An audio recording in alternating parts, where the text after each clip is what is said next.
vamos lá. Primeira parte, a gente já teve, agora a gente vai ter a segunda parte das cruzadas, ok?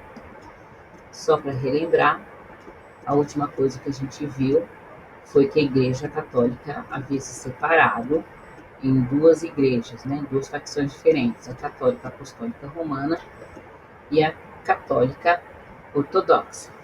E aí, beleza? Entenderam? Então, o que nós vamos ter? Nós vamos ter que, dentro desse contexto, o Papa Urbano II convoca as cruzadas. Ele chama um concílio, que é o Concílio de Clermont, em 1095, e convoca, né, faz um discurso inflamado, chamando os cristãos a resgatarem essa terra santa dos chamados infiéis, que no caso aqui são os muçulmanos. Então, só para lembrar esse contexto, mais uma vez, o que nós temos? Jerusalém, que já estava na mão dos muçulmanos, mas de uma outra facção, né? Agora estava na mão dos muçulmanos árabes. Agora Jerusalém vai para a mão dos muçulmanos cheldúcidas, ou muçulmanos turcos, para ficar mais fácil, tá? Que impedem as peregrinações que sempre existiram. Vocês sabem disso, mas Jerusalém é sagrada para as três grandes religiões monoteístas.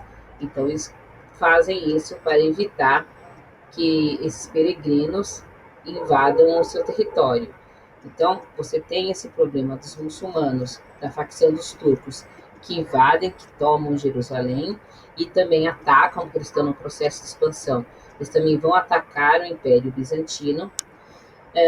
Nós vamos ter nobres à procura de terra, né, porque tem pouca terra, crescimento da população, isso que nós já vimos no vídeo anterior. E nós vamos ter também um crescimento populacional, causando um excesso de mão de obra, e essa mão de obra, que normalmente são os servos, eles tem uma parte deles que vai ficar excluída, ok? Então, não só retirar Jerusalém das mãos dos infiéis, mas a igreja também tinha ideia de unificar novamente aquilo que tinha sido separado pelo cisma da igreja, ou seja, unir novamente a igreja católica numa facção só. E para isso, nesse discurso que o Urbano II faz, nesse discurso, ele oferece indulgências plenas ou plenárias. O que significa isso? Perdão dos pecados, do passado e do futuro para quem fosse nessas cruzadas. Então, ele deu um incentivo. Então, todo o lado religioso que já existe nessa mentalidade medieval, mas você oferecendo uma passagem praticamente sem muito problema para o céu, várias pessoas vão se engajar nesse pressuposto. Então, além de ter todo o perdão dos pecados, eles vão ter terras, eles vão ter espaço para trabalhar, eles vão conquistar riquezas, tudo isso com o aval da igreja. Por isso, várias pessoas se engajam nesse propósito. É assim que nós vamos ter o surgimento do que nós chamamos de cruzadas. Lembrem-se que cruzadas recebe esse nome veio posterior, né? O Papa Urbano II não chamou aquilo de cruzadas, mas ela vai receber esse nome posteriormente por causa da cruz pintada no estandarte, né, das batalhas. A gente separou nós temos 8 cruzadas oficiais e 2 extraoficiais. Das 8 cruzadas oficiais, nós só vamos falar de 4, que são as 4 que interessam, tá? Nesse momento, eu vou falar das 2 extraoficiais. Uma delas, e uma bem interessante, é a Cruzada dos Mendigos, ou Cruzada Popular. Depende do lugar onde você vê, vai estar com um nome diferente. Essa cruzada é a síntese de toda essa crença que existe na Idade Média. Então, o Papa Urbano clama a todos que vão salvar Jerusalém, e aí nós temos o Pedro, que é um eremita, o Pedro, que é um pregador, e ele vai pregar para as grandes massas, falando: olha, só nós podemos inventar, vamos pegar o chamado do Papa, nós vamos salvar Jerusalém. E ele vai fazendo essas peregrinações, chamando as pessoas para irem libertar a Cidade Santa sem nenhum preparo. Então, essas pessoas que estão incluídas, vivendo ali à margem da sociedade, elas se encontram nas palavras do Pedro, o eremita, e vão segui-lo. Além dessas pessoas de baixo escalão, né, pessoas pobres, servos, mendigos, toda essa sorte de pessoas que existem largadas nesse contexto da Idade Média, vão também cavaleiros mais pobres, né, aqueles que estão na camada social acima, mas estão assim abaixo abaixo dos grandes nobres, né? Nobres pobres, cavaleiros sem nada. Então, alguns deles também se engajam nessa cruzada. Diz a lenda, que os números nunca são corretos, que ele conseguiu reunir 40.000 pessoas para esta cruzada. E o que vai acontecer com essa cruzada? Então, os lugares onde eles vão passando, eles vão roubando alimentos, porque eles não têm nenhum preparo logístico para ir atrás desses alimentos, de armas, eles quase não têm armas. Eles, no caminho, eles vão atacando judeus, que é outro grupo que é bastante perseguido na Idade Média. Então, eles não têm muito recurso. E assim eles vão se dirigindo até chegar às portas de Constantinopla, às portas de Bizâncio. Bom, lá nas portas de Bizâncio, obviamente, o imperador fica muito assustado, aquele bando de maltrapilhos que diz que estão lá para salvar, pedem passagem, pedem comida, afinal de contas estão indo libertar a Terra Santa, alguém que tem que ajudá-los, né? Então o imperador convence-os a atacar os muçulmanos no outro lado do Império Bizantino, então eles convencem-os a atacar do outro lado e eles vão atacar essas cidadezinhas próximas à fronteira, mas do lado muçulmano, e obviamente eles são derrotados porque eles não têm preparo de guerra nenhum, e os que não morreram foram vendidos como escravos e alguns conseguiram voltar para Constantinopla, ou próximo a Constantinopla, ou Bizâncio, tanto faz, e de lá se engajaram na primeira cruzada, que já estava chegando ali no território. Outra cruzada que é bastante interessante é a cruzada das crianças, porque se aventou, né, a hipótese que só os puros de coração é que conseguiriam salvar a Terra Santa dos infiéis. Bom, tem muita gente na rua, tem muita gente excluída, então tem muita criança excluída também.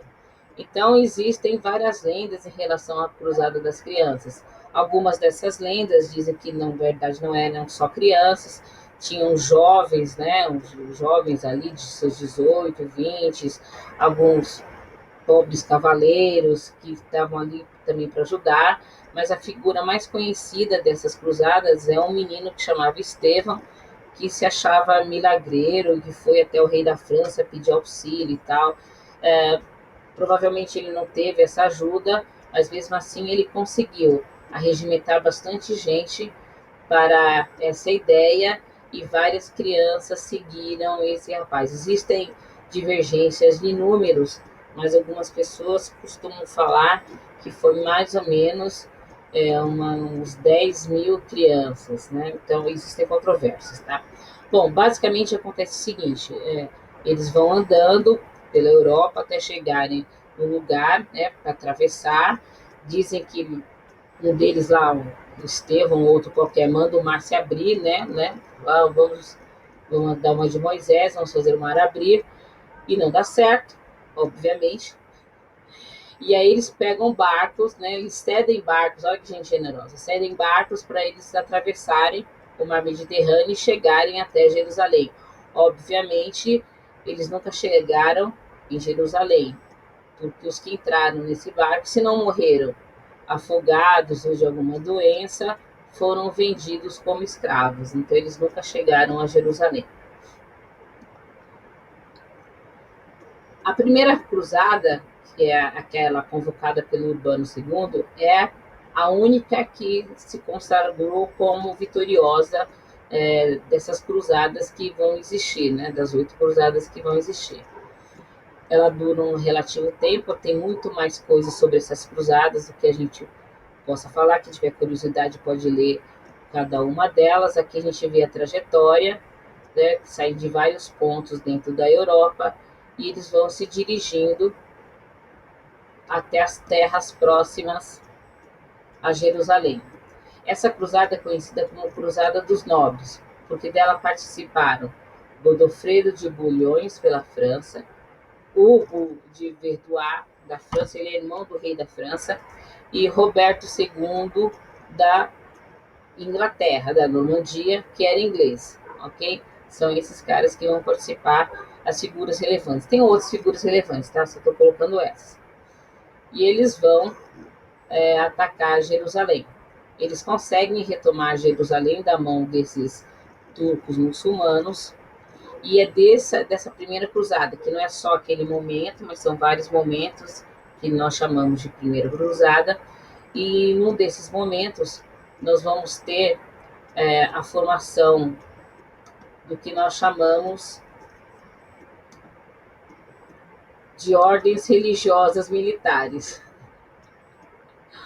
Então nós temos ordens religiosas militares, são pessoas que vão lutar pela igreja, nem sempre eles são monges, tá? São pessoas que algumas delas vão fazer voto de castidade, todos aqueles votos que os membros do clero fazem, mas boa parte deles nem é religiosa, tá?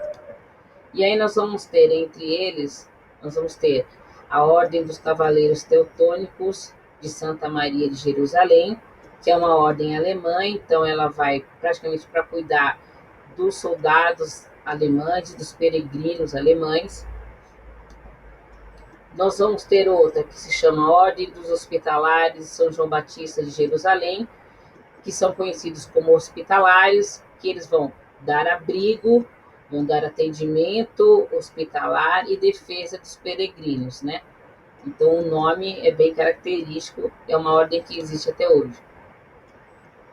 E a ordem mais conhecida, que é a Ordem dos Templários. Ela foi fundada com o aval do Bulhões, mas ela foi fundada pelo Hugo de Pens, como está aqui mostrado no slide. Eles oferecem também proteção aos peregrinos, mas o que vai acontecer com a Ordem dos Templários é uma coisa muito interessante. Sabe que os Templários vão cair no imaginário, tanto no imaginário medieval e pós-medieval também, e está no nosso imaginário até hoje. Bom, por incrível que possa parecer, os Templários conseguiram acumular riquezas. Eles se tornaram uma ordem rica. E às vezes eles até funcionavam como uma espécie de banco, né? Então eles recebiam como donativos, como doação, eles recebiam terras. Nessas terras eles plantavam, e o que eles plantavam ali, eles comercializavam de alguma forma. Eles criaram quase um sistema bancário onde eles emprestavam dinheiro até para reis. Então eles se tornaram uma figura bem emblemática, tanto na época deles como depois. Tanto que eles começaram a ser perseguidos pelo rei francês, que é o Filipe o Belo, e pela Igreja Católica. Eles começaram a acusar os templários de serem inimigos da cristandade, e é por isso que eles foram acusados de traição e de heresia e foram perseguidos, e todos os seus bens foram tomados. E como eles foram presos no dia 13 de 10 de 1307, que foi uma sexta-feira 13, se criou toda essa ideia da sexta-feira 13 ser um dia de azar. Beleza? A gente continua no próximo.